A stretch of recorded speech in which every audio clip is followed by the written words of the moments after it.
Broncos country, I'm going to give you 5 names of Broncos with a lot on the line that have a lot to prove for different reasons that I am looking forward to watching, and I'm hoping that they all have strong performances. Really, everybody on the team, but these are guys that I have a particular focus on going into this matchup against the New Orleans Saints. So let me know who your 5 guys are to watch. Like, subscribe. We're on our way to 3K before the Titans game, so let's go ahead and get started. We're going to start with some running backs here, and Blake Watson is a guy that I am absolutely watching because I think the team really likes Blake Watson, but I think they like right now Tyler Bidet a little bit more. Of course, J.K. Dobbins and R.J. Harvey are going to be on the roster. I think Tyler Bidet is going to be on the roster. Is that a hot take? Is that a hot take? Do they feel like they can sneak him through the practice squad? Let me know. But I think with Audric, with Jaleel, more so Jaleel, still making a strong case to be on this team, Blake Watson needs to show out. I think he needs to have like a baller game, like one of the best games of his life to make a strong impression, to make the possibility of him being on the 53 happen, man. That's what I think needs to happen. Otherwise, I kind of see him being one of our priority guys on the practice squad. So it's important that we see, 1, Blake Watson take care of the ball, 2, continue to make guys miss, not only in open space, but showcase that vision of how to avoid linebackers, show patience to set up his blocks, let his blocks set up, and be that guy that can average the highest yards per carry on the team, which he did do in week 1. So Blake Watson, first player to watch. Now, on the flip side, Audric Estime is a guy to watch for because I think his shot of making the roster is like at 1% right now. Maybe, honestly, it's probably 0%. Man, I don't see him making the roster. I just got to say it how it is, just like I did with Bailey. There's no way this guy starts on the Broncos 53, and I don't even think he's going to be on the practice squad. It's sad, but I think he needs a change of scenery and maybe get into a power-heavy running scheme. We're doing a lot of that outside zone now, so it's just not a good fit. And Audric needs to show that he is worth giving a second act to, right? Another NFL team could say, hey, we're looking for running back depth. Audric Estime would fit our system a lot better than what they're asking him to do in Denver. I think that's mainly the case. So Audric, man, I want to see him be successful. I think that he's one of those players to where I think it's in the best situation for both him and the Broncos to move on, and that's okay. Still like Audric Estime, please ball out.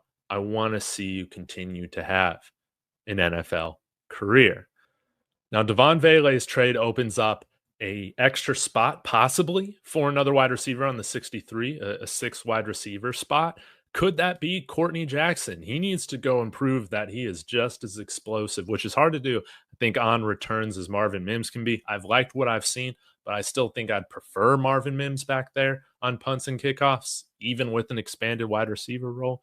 That's how I feel about it. But Courtney Jackson seems to be a guy that's generating a lot of interest, and I think he needs to stack up another really solid performance to truly make that strong case for us to add a 6th wide receiver. So, Courtney Jackson's a guy to keep an eye on, as well as, guys, I wasn't going to get through this video without talking about A.T. Perry. Is this the week we finally see him? And we've been wanting to see him suit up in a Broncos jersey so bad. And I know it's kind of a meme at this point, right? But A.T. Perry, he's better than Devon Vele. He's better than Devon Vele. I love Devon Vele, but A.T. Perry is better. He's faster. He's bigger. He's stronger. He can make those downfield catches. The problem with A.T. Perry is that he hasn't been healthy. So I think he has an outside shot, sadly, of making the 53. But if he goes and balls out against his former team, the New Orleans Saints, might be harder to let him slip past waivers onto the practice squad. And that could open up an opportunity for him to be the 6th wide receiver on the field. I would love this so much. Honorable mention to Joaquin Davis as well. Those are kind of the 3 wide receivers I'm watching. Now, let's go ahead and get to the defense. Jordan Jackson. Now, obviously, he's an NFL player, but with the trading of Devon Vele, it also opens up a possibility. I think, again, this is just my intuition. It might be a little crazy, but I suggested it on my video earlier this week that we keep 7 interior defensive linemen.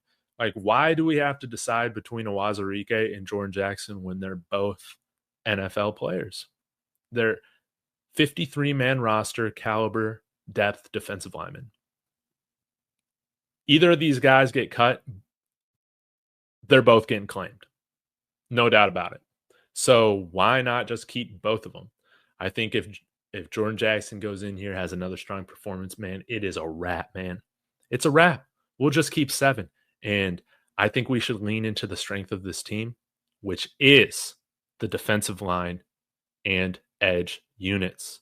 Why not have a bunch of guys to where, hey, it's football. A guy or two will go down at some point, hopefully not for long. But why don't we just got another guy that we can plug and play and you're barely missing a beat? Jordan Jackson, please ball out against this lowly New Orleans Saints offensive line. So that just about covers it all, I think. Again, shout out to Joaquin Davis. He's another guy that I had on here. JL Skinner, of course, is another guy to watch, along with PJ Locke. We might just be deciding between one of those guys to round out the safety room. So it's going to get interesting.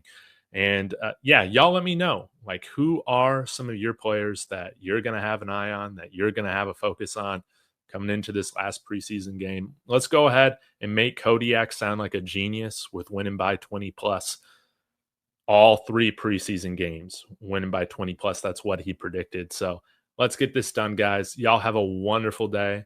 Go Broncos.